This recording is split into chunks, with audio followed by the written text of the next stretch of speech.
Hi, my name is Chelsea Peterson. This is my second year in the MBA program, and while I have no real-world experience in ethics, just a year ago I was sitting exactly where you are.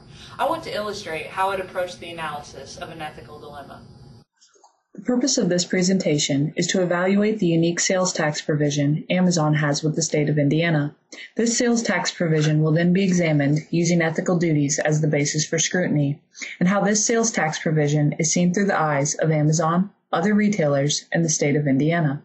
For timing purposes, the first presentation will set up the framework for our discussion and examine the situation from the perspective of Amazon, then evaluate Amazon using ethics as the basis for scrutiny. The perspective of other retailers and the state of Indiana will be addressed separately in upcoming presentations. Let's get started. On May 9, 2011, it was reported that Amazon will open its third distribution center in the state of Indiana. While some praise the new jobs being created and the success Amazon has had since opening its first distribution center here 4 years ago, many expressed outrage over what is perceived to be an unfair advantage. Here's where the sales tax provision comes in. When Amazon originally agreed to bring a distribution center to Indiana, thus establishing a nexus, an agreement was made with state economic development officials that prevents the retailer from needing to collect sales tax from Indiana-based customers.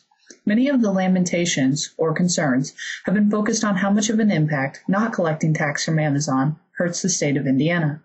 Many of those expressing concern, however, are other retailers worried about how the arrangement between Amazon and the state of Indiana will impact their business. To illustrate, while saving 7 cents off a $1 purchase may not seem significant, the amnesty applies to everything Amazon sells.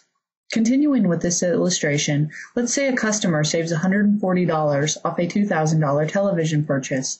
Suddenly, Amazon looks a lot more appealing than the box store in town. According to Grant M. Monahan, president of the Indiana Retail Council, no one else in the state has the same sweetheart deal as Amazon, and it creates an unfair playing field.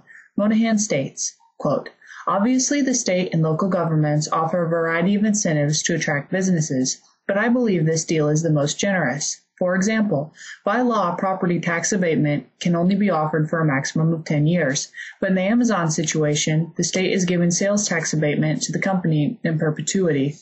End quote. Unfortunately, few circumstances are ever as uncomplicated as they seem. Since the state has approved this situation, what Amazon is doing is perfectly legal. The most appropriate lens that remains to examine the situation is one based on ethical duties. Using ethical duties as the basis for scrutiny, let's examine the arrangement as it pertains to Amazon.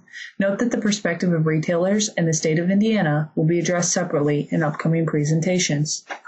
Several years ago, a television show called The X-Files went from being watched by few to being watched by quite a few. Around the time this shift occurred, Gillian Anderson, female lead, began to complain that she was in just as many scenes and worked equally as hard as David Duchovny, male lead. However, Anderson was paid only a fraction of his compensation. Duchovny's reply essentially stated it was not his fault that his agent was a much better negotiator than hers.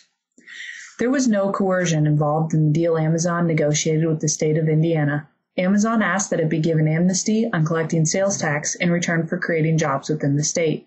Those representing the state agreed to Amazon's request. Following the personal virtues model of ethics, Amazon has not hidden or disguised this advantage in any way. Amazon has been honest, open, and truthful about the agreement. This first presentation introduced the unique sales tax provision Amazon has with the state of Indiana.